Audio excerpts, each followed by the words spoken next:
Outlaw's widow faced a sheriff's cruel judgment. Until his hidden past was exposed, she stood on those courthouse steps like a woman facing her own execution. But the sheriff delivering her sentence was the same starving boy she'd once saved with nothing but bread and mercy. The morning sun painted the courthouse steps the color of dried blood, and Martha Caine stood at their base like a woman awaiting her own hanging. The black of her mourning dress had faded to charcoal after 3 months of washing, 3 months of wearing the weight of her husband's sins like a second skin. Around her, the good people of Clearwater Ridge gathered with the hungry patience of buzzards, their whispers sharp as thorns in the desert air. Sheriff William Hayes emerged from the courthouse doors, his boots striking each wooden step with deliberate force. His badge caught the light like a knife blade, and his face held the cold satisfaction of a man delivering justice. He was young for a sheriff, maybe 35 years to Martha's 40, but his eyes carried the hardness of someone who'd seen too much and forgiven too little. "Martha Caine," he said, his voice cutting through the morning stillness like an axe through timber. "By the authority vested in me, by the territory of Arizona and the good people of this town, I hereby order you to vacate the premises formerly owned by the outlaw James Caine within 7 days of this date." The crowd stirred like wind through dry grass. Mrs. Henderson from the general store nodded with grim approval. Old Pete from the saloon spat tobacco juice into the dust. Even the children pressed closer, their eyes wide with the cruel fascination that comes from watching someone else's world crumble. Martha lifted her chin. She was a small woman, barely reaching Hayes' shoulder, but something in her posture made her seem taller. Her hands, roughened by years of working the hard earth and tending to wounded things, remained steady at her sides. "And where exactly do you expect me to go, Sheriff?" Her voice carried the quiet strength of river stones worn smooth by time. "I've got no family, no money except what I can earn with these hands." Hayes stepped down until he was level with her, close enough that she could see the thin scar running from his left ear to his jaw, close enough to smell the coffee on his breath and the leather oil on his holster. "That ain't my concern, ma'am. Your husband robbed 3 banks, killed 2 good men, and terrorized this territory for 5 years before he finally got what was coming to him. Far as this town's concerned, you're cut from the same cloth. I never rode with him." Martha's words fell soft as settling dust. "Never knew what he was doing when he left for days at a time. Never took a single coin of stolen money. So you say." Hayes' eyes narrowed. "But a woman knows her husband, knows his nature. You chose to stay married to a killer, which makes you complicit in my book." The crowd murmured agreement, like a congregation responding to a preacher's call. Martha felt their judgment pressing against her like the weight of stones, each whispered word another shovel of dirt on her grave. She thought of James, not the man they'd buried 3 months ago with his face shot half away, but the young cowboy who'd courted her with wildflowers and promises of a quiet life. The man who'd built her a small house with his own hands, who'd planted apple trees in the yard because he knew she loved the smell of their blossoms. "I loved him before he became what he became," she said, her voice barely above a whisper. "And I stayed because leaving would have meant abandoning hope that he might find his way back to the man I married." Hayes laughed, a sound dry as tumbleweeds. "Hope? That's a luxury this town can't afford, Mrs. Caine. Not when it comes to outlaws and their kin." He reached into his vest pocket and pulled out a folded paper, official-looking with the territory seal pressed into red wax. "This here's a court order. You've got 7 days to pack whatever belongings you can carry and get out of Clearwater Ridge. After that, I'll arrest you for vagrancy and put you on the next prison wagon to Yuma." Martha took the paper with steady hands, though something flickered across Hayes' face as their fingers brushed, a moment of uncertainty, like a man stepping on ground he thought was solid only to feel it shift beneath his boots. 7 days, she repeated, unfolding the document.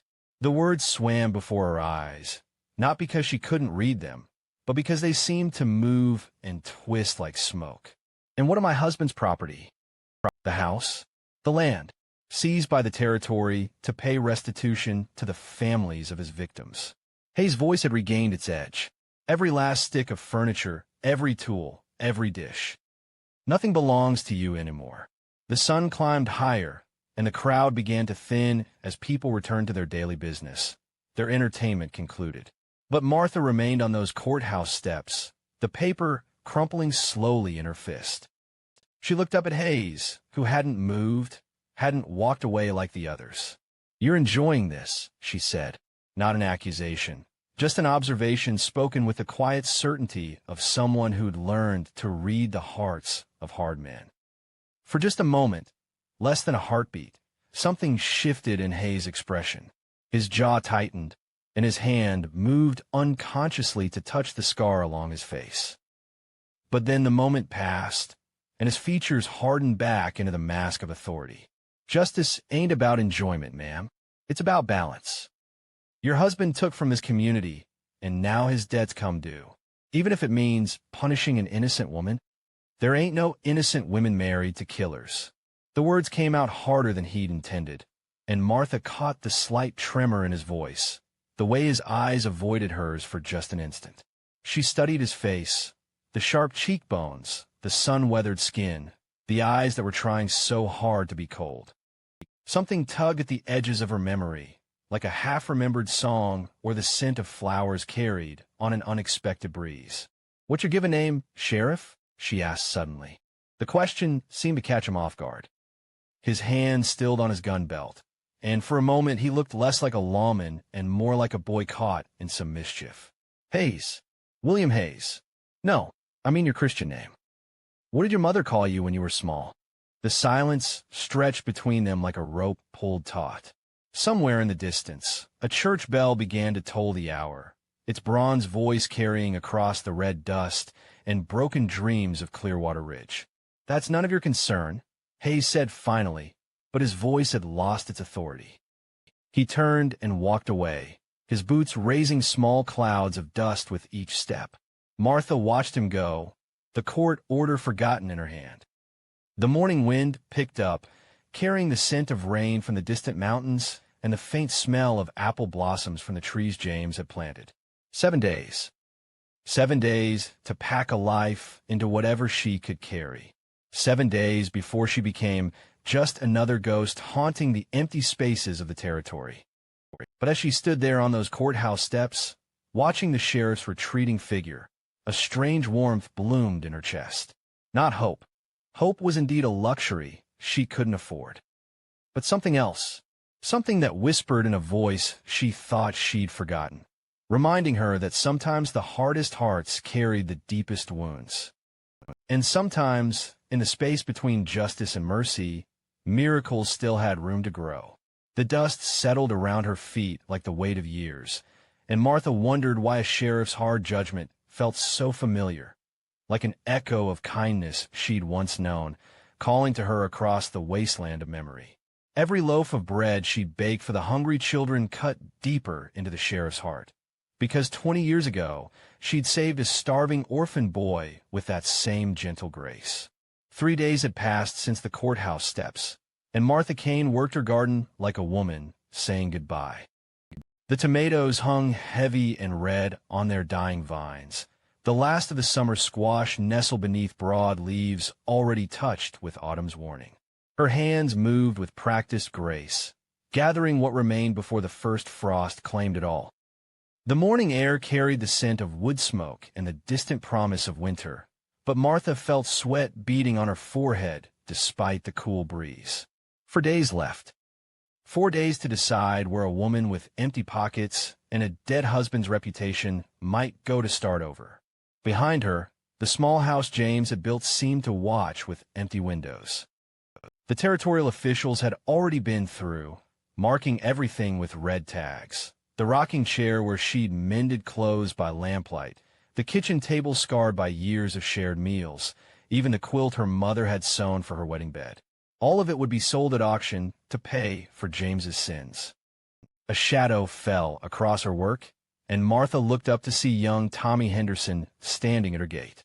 The boy was maybe 8 years old, all knees and elbows, with his mother's sharp features but his father's kind eyes. His stomach pressed against his thin shirt like he was trying to hold something precious inside.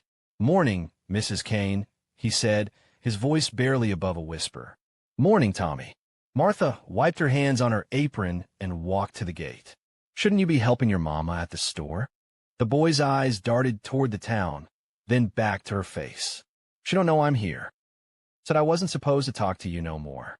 Martha's heart clenched like a fist around broken glass. "Then you'd best get on back before she worries." "Wait." Tommy reached through the fence slats, his small fingers clutching at the air between them. Are you really leaving?" The question hung in the morning air like smoke from a dying fire. Martha knelt beside the gate, bringing herself level with the boy's earnest face. "I am, sweetheart. I have to. But who's going to make the bread?" The words hit Martha harder than any of the sheriff's cruel pronouncements. For 3 years, she'd baked extra loaves every Sunday, distributing them quietly to the families that needed them most. The Hendersons when business was slow, the widow Patterson with her 5 children, the Mexican family that worked the Thornton Ranch, who were always paid last and least. "Your mama makes fine bread," Martha said gently. "Not like yours." Tommy's voice cracked. "Yours tastes like it's got something extra in it. Something that makes the hurt in your belly go away." From the shadows beside the blacksmith shop, Sheriff Hayes watched the exchange with something twisted tight in his chest. He'd been making his morning rounds, telling himself he was just checking on the town's security, but his feet had carried him here like iron drawn to a magnet. He should move on. Should let Martha Caine finish her preparations and leave Clearwater Ridge behind. But something held him rooted to that spot, watching her gentle hands smooth the boy's hair, watching her face soft with the kind of tenderness that belonged to mothers and saints. Martha reached into her apron pocket and pulled out a small cloth bundle. "I made these this morning," she said, unwrapping 3 golden biscuits still warm from the oven. "Take them to your mama and tell her they're a thank you for all the time she's extended us credit when money was tight." Tommy's eyes went wide as silver dollars. "Are you sure? I mean, with you leaving and all." "I'm sure, honey. Go on now before they get cold." The boy clutched the biscuits to his chest like they were made of gold instead of flour and butter. "I'll remember you, Mrs. Caine. I'll remember the bread lady who was nice to everybody, even when everybody wasn't nice back." He ran toward town, his bare feet kicking up small clouds of dust. Martha watched until he disappeared around the corner, then returned to her garden with movements that seemed suddenly heavy, as if the morning air had turned to water around her. Hayes stepped from the shadows, his boots crunching on the gravel path that led to Martha's gate. She heard him coming, but didn't turn around, just kept pulling the last of the carrots from the hard earth. "That was kind," he said, his voice rougher than he'd intended. Martha glanced over her shoulder. "Kindness isn't against the law, is it, Sheriff?" "No, ma'am, but it's complicated when you're trying to maintain order." She stood and brushed the dirt from her knees, a small smile playing at the corners of her mouth. "Order? Is that what you call it when children go hungry because their parents are too proud to ask for help?" Hayes felt heat rise in his cheeks. "I didn't know the Hendersons were struggling. There's a lot you don't know about this town, Sheriff." Martha's voice held no accusation, just a gentle observation that somehow cut deeper than any angry words. "A lot you choose not to see." She walked to her well and drew up a bucket of clear water, offering him the dipper. Hayes found himself stepping closer, accepting the drink though his throat wasn't particularly dry. The water was cold and sweet, tasting of the deep earth and the careful tending that had kept the well clean and true. "Why do you do it?" he asked, handing back the dipper. "Do what?" "Take care of people who won't stand up for you, who let you carry your husband's shame alone." Martha considered the question, her fingers tracing the worn handle of the well's rope. "I suppose because somebody has to, because kindness is like water in the desert, scarce enough that you can't afford to waste it on judging who deserves it and who doesn't." Hayes felt something shift inside his chest, like a key turning in a long-locked door. The feeling was so sudden and powerful that he took a step back, his hand instinctively moving to his gun belt. "I should get back to my rounds," he said. "Of course." Martha's voice held no disappointment, but something in her eyes suggested she saw more than he was comfortable with. "Take care of yourself," Sheriff Hayes. He walked away with measured steps, forcing himself not to look back. But once he was out of sight, he stopped beside the church and pressed his back against its whitewashed wall, breathing hard as if he'd been running. That afternoon, Hayes sat in his office, staring at the wanted posters on his wall. James Caine's face looked back at him from among the collection, a hard man with cold eyes and a mouth set in a permanent sneer. It was difficult to imagine Martha married to such a person, difficult to picture those gentle hands that had smoothed Tommy Henderson's hair ever touching a killer's face with love. His desk drawer stuck when he tried to open it, warped by years of desert heat and the occasional flash flood that turned the streets to mud. Inside, beneath official papers and a spare set of handcuffs, lay a small leather folder tied with a faded ribbon. Hayes hesitated, his fingers hovering over the folder like a man reaching toward a flame. He hadn't opened it in months, but Martha's face, the way the morning light had caught the silver threads in her dark hair, the way her eyes had held such patient kindness, had awakened memories he'd spent years trying to bury. The ribbon came undone with the slightest touch, and the folder fell open to reveal a single photo. It was old, the edges yellowed and cracked, but the image remained clear. A young woman, maybe 25, standing beside a small bakery with a sign that read "Fresh Bread Daily." Her dark hair was pulled back in a simple bun, and her eyes. Hayes felt his breath catch in his throat. Those eyes. The same gentle brown eyes that had looked at him with such patient dignity on the courthouse steps. The same eyes that had watched him drink from her well with something that might have been recognition flickering in their depths. Mary Elizabeth Carson, the photograph had read on the back in faded ink. Taken in Tucson, Territory of Arizona, 1883. Before she'd become Martha Caine. Before she'd married an outlaw. Before she'd learned to carry sorrow like a second shadow. But Hayes remembered her from even before that. Remembered her as the angel who'd found him sleeping in the alley behind her father's bakery when he was 15 years old, half dead from hunger and the beating he'd taken from his last employer. She brought him bread and milk, asked no questions about the bruises on his face or the tears in his clothes. For 3 months, she'd fed him. 3 months of secret meals passed through the bakery's back door, of gentle words that slowly convinced him he might be worth saving. She'd never asked his name, and he'd been too ashamed to offer it. When winter came and her father decided to move the family west to California, she'd pressed a $20 gold piece into his hand and told him he was braver than he knew. "What's your name?" he'd finally whispered on that last night, knowing he might never see her again. "Mary Elizabeth," she'd said, her voice soft as angel song. "But everyone calls me Mary Beth." He'd taken the name William Hayes when he'd enlisted in the territorial militia 6 months later, burying his past as thoroughly as a man could bury a body. He'd told himself that Billy Thompson, the boy who'd slept in alleys and stolen food to survive, was dead. That William Hayes, the man who wore a badge and enforced the law, had been born from nothing more than his own determination to be better. But Martha Caine's eyes had looked right through that lie, had seen past the badge and the authority to the boy she'd once saved with nothing more than bread and mercy. Hayes closed the folder and leaned back in his chair, staring at the ceiling as if it might hold answers to questions he was afraid to ask.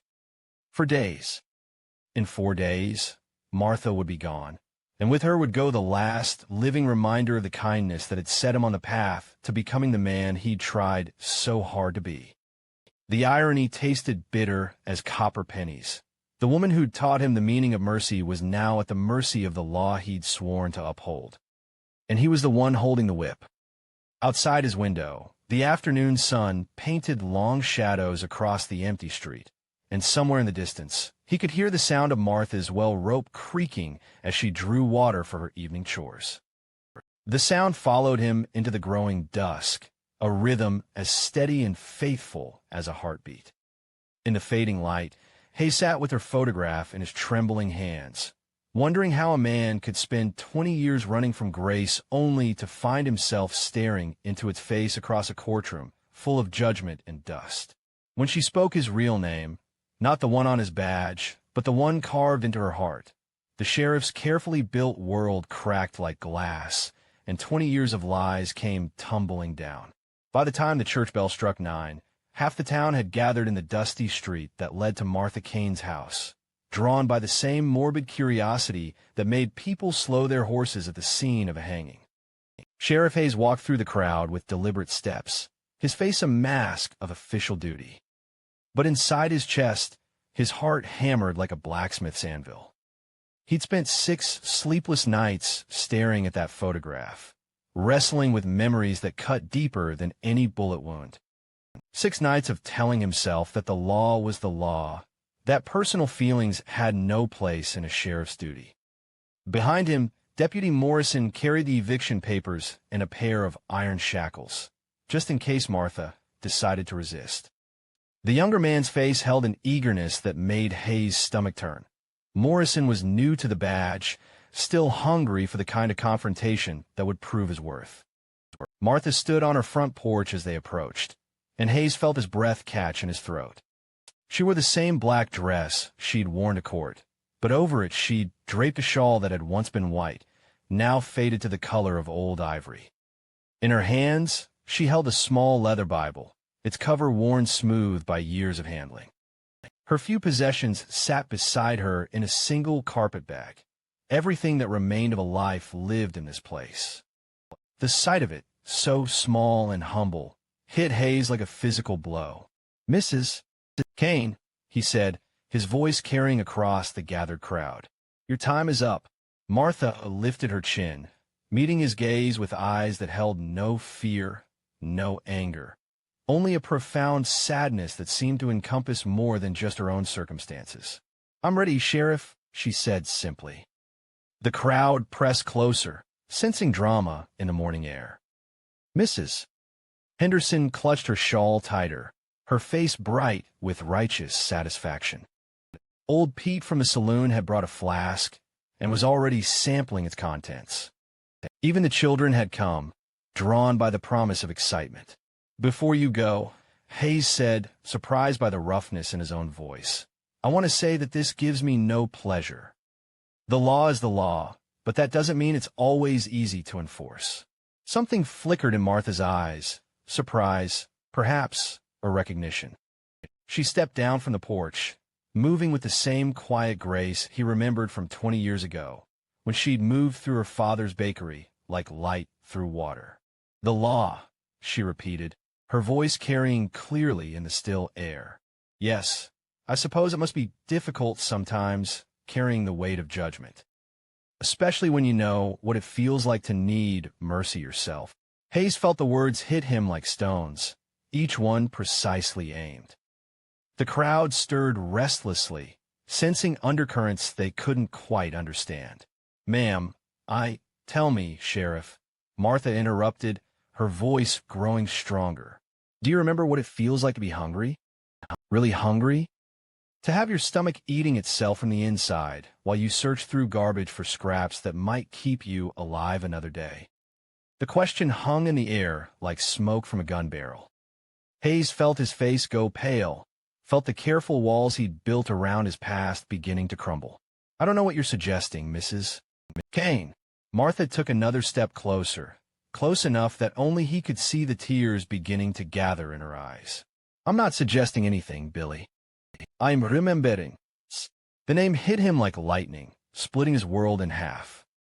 Around them, the crowd had gone silent, sensing that something monumental was happening, but not understanding what.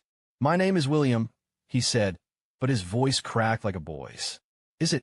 Martha's smile was sad and gentle, the same smile she'd given him all those years ago when she'd found him broken and afraid in that alley. "Because I remember a different name. I remember a boy who was too proud to tell me what people called him, so I had to give him a name of my own." Hayes felt his legs go weak. The photograph in his desk drawer seemed to burn in his memory, that young woman's face superimposed over the one before him now. "You call me Billy," he whispered, the words torn from his throat like a confession under torture. "Billy Thompson," Martha said, and her voice carried across the silent crowd like a bell tolling for the dead. "Though I suspect that wasn't your real name either." Just another mask, like the one you wear now. The crowd erupted in whispers, a sound like wind through dry leaves. Deputy Morrison stepped forward, his hand moving to his gun. "Sheriff, what's she talking about? You said you were born in Kansas, that your family were killed by Apaches when I was 12. Hayes finished automatically.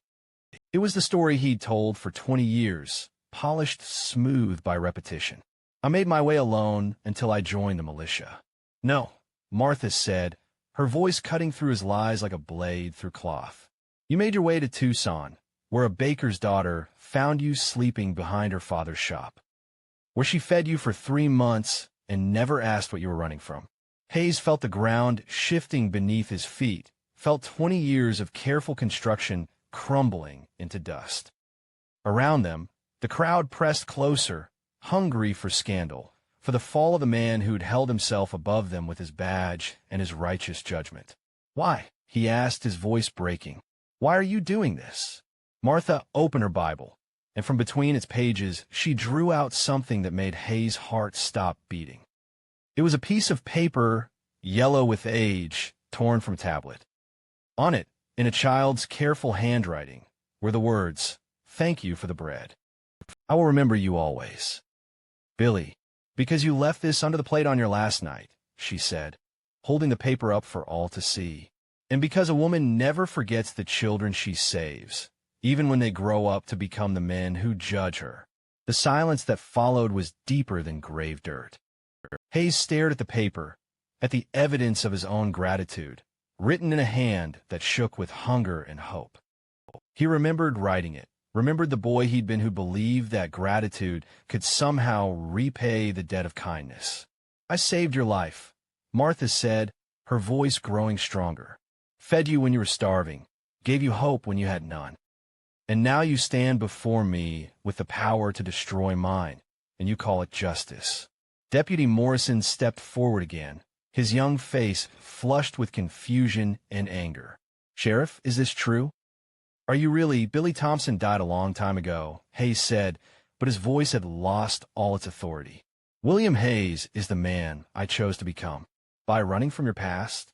Martha asked. By building your law on a foundation of lies. Hayes felt something break inside him, something that had been holding his world together for 20 years. I was nobody. A street rat, a thief, a boy with no name and no future.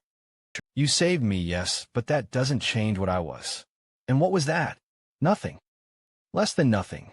Martha stepped closer, close enough to reach out and touch his face if she'd chosen to. You were a child who needed help. You were a boy who said thank you. You were someone worth saving, or I wouldn't have saved you. The crowd was restless now, sensing that their entertainment had turned into something larger and more dangerous than they'd bargained. Mrs. Henderson's face had gone pale, and even old Pete had stopped drinking from his flask. It doesn't matter, Hayes said desperately. What you did for me. None of it changes the law. You're still the wife of an outlaw, and you still have to leave. Yes, Martha said simply. Edo. She picked up her carpet bag and walked toward the edge of town, her back straight and her head high. The crowd parted before her like water, uncertain now what they were witnessing, a triumph of law or a tragedy of justice. Hayes watched her go, felt her walking away like she was taking part of his soul. Behind him, he could hear Morrison talking to the townspeople, hear the whispers spreading like wildfire through the gathered crowd. By nightfall, everyone in Clearwater Ridge would know that their sheriff was built on lies, that the man they trusted to uphold the law had spent 20 years running from the truth of his own past. Sheriff, Morrison said, his voice tight with something that might have been disgust or disappointment. What are your orders? Hayes stared at Martha's retreating figure, at the woman who'd shaped his understanding of mercy and grace, now walking into exile because of the law he'd sworn to uphold.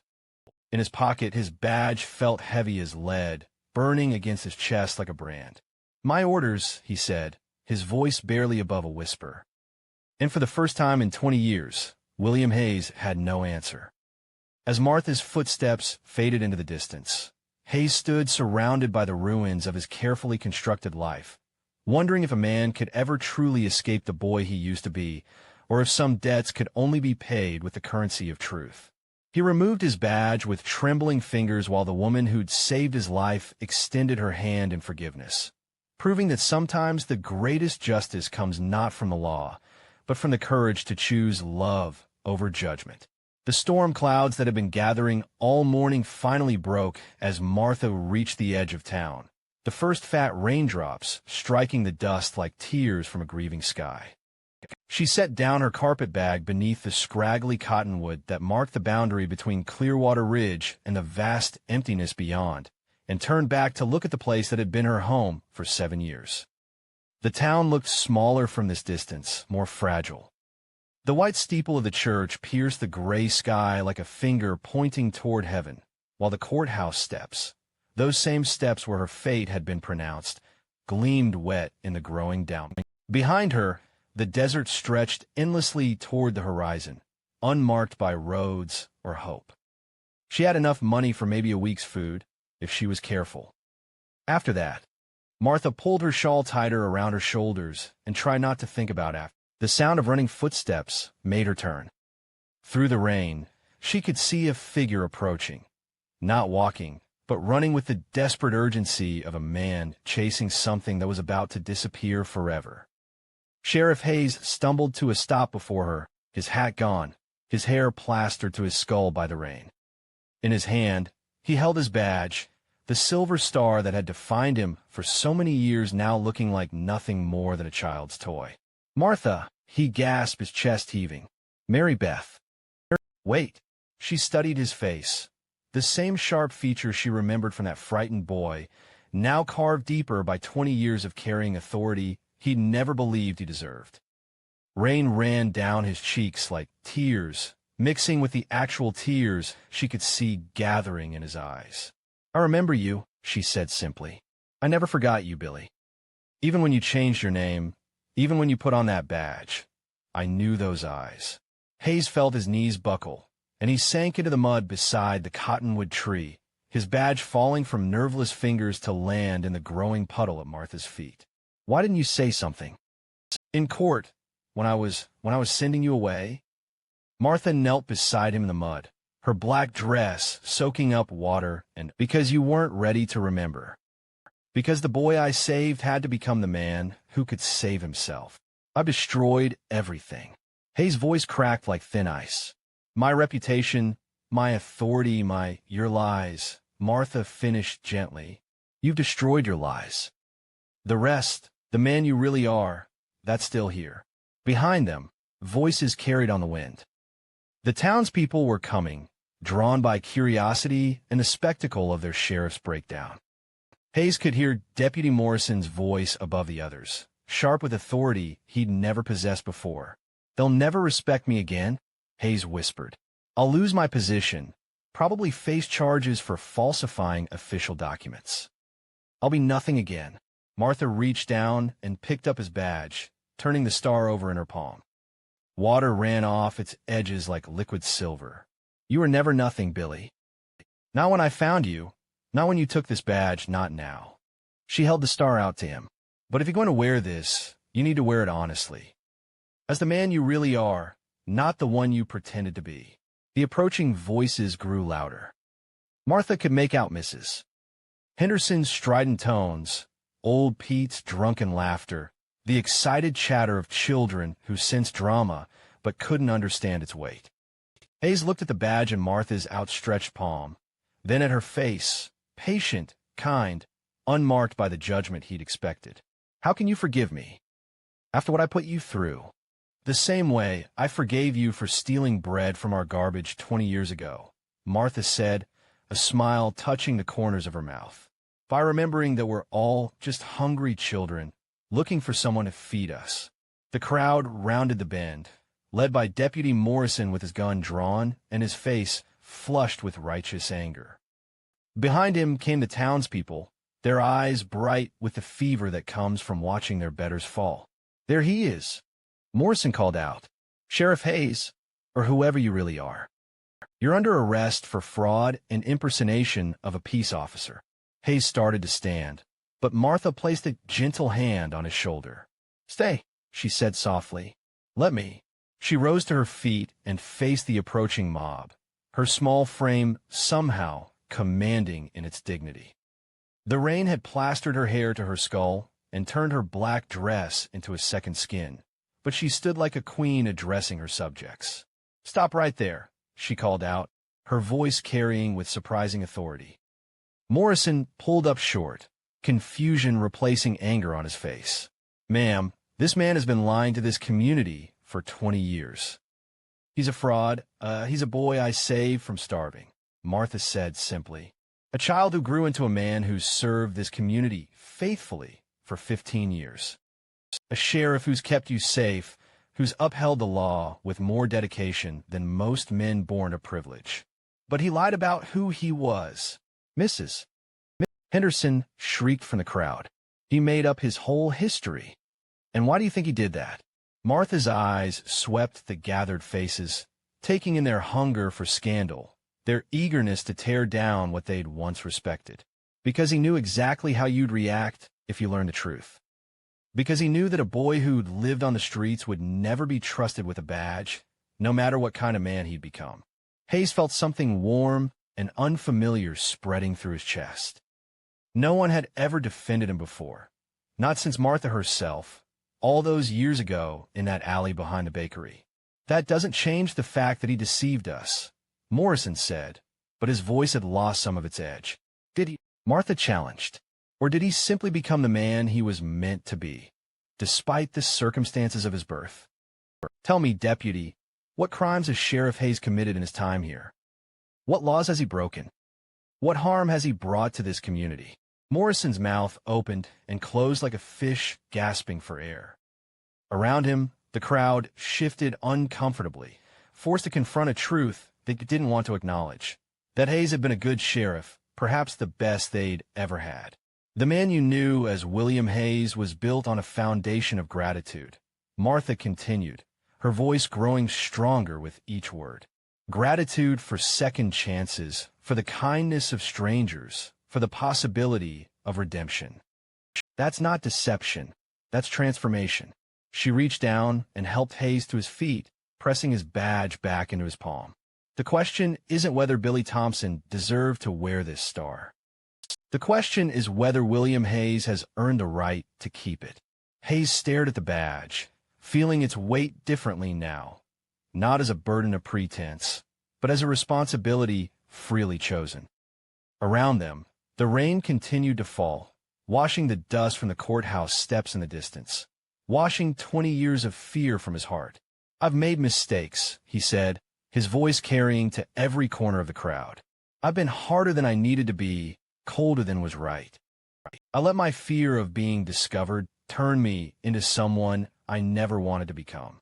He looked at Martha, at the woman who'd saved him twice now, once with bread and once with the truth. "But if you'll have me," he continued, "I'd like to try being the sheriff this town deserves. Not William Hayes the war hero, not Billy Thompson the street rat, just a man who understands what it means to need mercy and who's learned the difference between justice and judgment." The silence stretched like a rope pulled taut. Then, from somewhere in the crowd, young Tommy Henderson's voice piped up clear and strong. "He helped my pa when the roof caved in last winter. Worked 3 days for free fixing it. Tracked down my stolen cattle," added Johnson, the rancher. "Didn't ask for nothing extra. Sat with my boy all night when he was sick with fever," said another voice. "Wouldn't leave till the crisis passed." One by one, the testimonies came, small acts of kindness and duty that Hayes had performed without fanfare, without expecting recognition. The man he'd become speaking louder than the boy he'd been. Deputy Morrison holstered his gun, his face flushed with something that might have been shame. I suppose we could discuss the matter with the territorial judge. See what he thinks about the circumstances." Martha stepped closer to Hayes, close enough that he could smell the rain in her hair, the faint scent of bread that always seemed to cling to her clothes. "And what about the eviction order?" she asked quietly. Hayes looked down at the badge in his palm, then at the woman who'd taught him the true meaning of law, not the rigid application of rules, but the wise balance of justice and mercy. "I hereby rescind the order," he said, his voice growing stronger, "on the grounds that it was issued in error by a man who'd forgotten that the law exists to serve the people, not the other way around." The crowd began to disperse, their appetite for drama satisfied, but their hunger for scandal left unfed. As they walked back toward town, their voices carried on the wind, some disappointed, some relieved, all of them forced to confront the uncomfortable truth that their rigid sheriff was human after all. Martha and Hayes stood alone beside the cottonwood tree, the rain washing the dust from their hair and the weight of 20 years from their shoulders. "Will you come back?" Hayes asked. "To town, I mean. To your house." Martha smiled, the first truly happy smile she'd worn since James died. "I think I will. Someone needs to make bread for the hungry children." She started walking back toward Clearwater Ridge, her carpetbag light in her hand and her step sure on the muddy ground. Hayes fell in a step beside her, his badge secure in his pocket and his past finally at peace with his present. Overhead, the storm clouds began to break apart, allowing shafts of golden sunlight to pierce through and paint the desert in shades of hope. The rain had washed the courthouse steps clean, and somewhere in the distance, a church bell rang the hour with a sound like forgiveness itself. Martha reached over and took Hayes' hand as they walked, her fingers warm and steady in his. "Welcome home, Billy," she said softly. "Welcome home." Behind them, the cottonwood tree stood sentinel at the edge of town, its roots deep in the earth, its branches reaching toward a sky that had finally remembered how to weep with joy. In the end, they learned that some debts can only be paid with truth, some wounds can only be healed with forgiveness, and some journeys home require us to first remember who we really are, not despite our broken beginnings, but because of the grace that lifted us from them.